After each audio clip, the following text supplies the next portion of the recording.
자, 두 번째 영양 진단 보시면은 종합적 판단이라고 되어 있죠. 그래서 진단 보시면은 자, 여기에서 발견된 영양 문제 원인, 증상 등을 고려해서 문제점을 찾아낸다, 도출한다 라고 했어요. 그래서 여기에서도 임상 영양사가 독립적으로 중재할 수 있는 영양 문제를 규명하고 기술하는 것으로 의학적 진단과는 별개로 이거 적어 놓으실래요? 체크 좀 해놓으세요.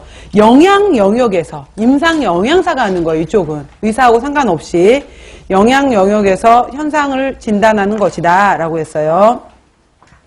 그래서 아까 영양 진단문으로 작성한다 라고 했었는데 problem, 문제가 무엇이었는지 P, 그 다음에 그 원인이 무엇이었는지 에티올로지에서의 E, 그 다음 관련된 증상이나 징후가 어떻게 나타났는지 심부텀 혹은 사인, 그래서 PES 형식으로 기재한다 라고 했던 거예요. 그래서 영양진단문 혹은 PES가 같은 말이라는 거. 그래서 크게 이거를 섭취 영역에서 문제가 있었는지, 임상 영역에서 문제가 있었는지, 식행동 환경 영역에서 문제가 있었는지를 나눠볼 수도 있어요. 그래서 섭취 부분에 있어서도 여러 가지 뭐 경구, 영양, 여러 가지 뭐 섭취 에너지라는 것들 관련된 문제를 찾아볼 수도 있다라고 했고, 임상 영역에서는 뒤쪽에 상세 분류 보시면은 삼킴을 못한다든지, 씹기가 문제가 왔다든지, 뭐 이러한 것들을 찾아볼 수 있고요.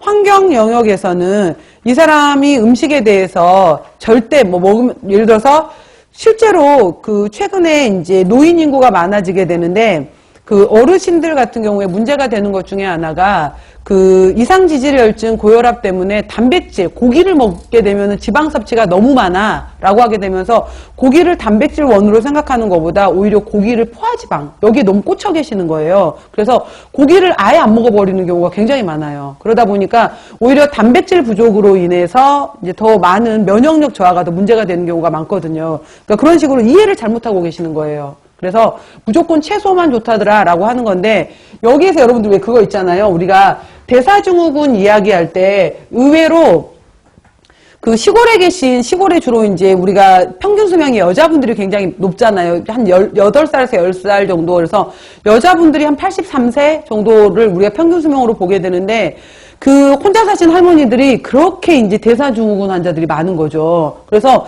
이분들 하는 얘기가, 아니 내가 고기를 먹은 것도 아니고 지방 음식을 많이 먹는 것도 아닌데 왜 나한테 대사증후군이래 이러는 거잖아요. 근데 이분들의 주식에 해당이 되는 것이 밥, 찌개, 김치야.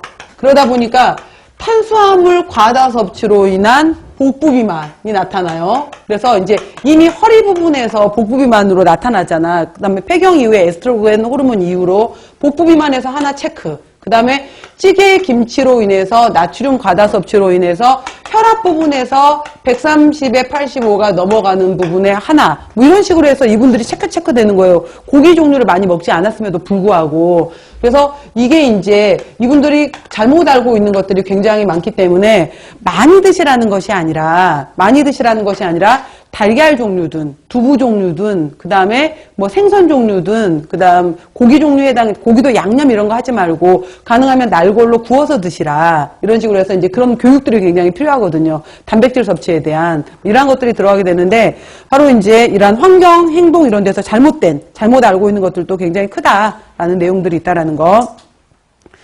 거기 아래 제가 다시 한번 이해를 돕기 위해서 problem, etiology, sign 이 부분을 PES 이렇게 나타나는데, 자, 문제 부분에 뭐가 들어가냐면은 이게 중요해요. 나중에 이거 문제풀이 시간에 제가 응용하는 문제 하나 드릴 거예요. 드리긴 할 텐데 여기에 문제로 들어갈 수 있는 거에 기술할 수 있는 게 뭐냐면은 영양사가 해결할 수 있는 부분을 쓰는 거예요.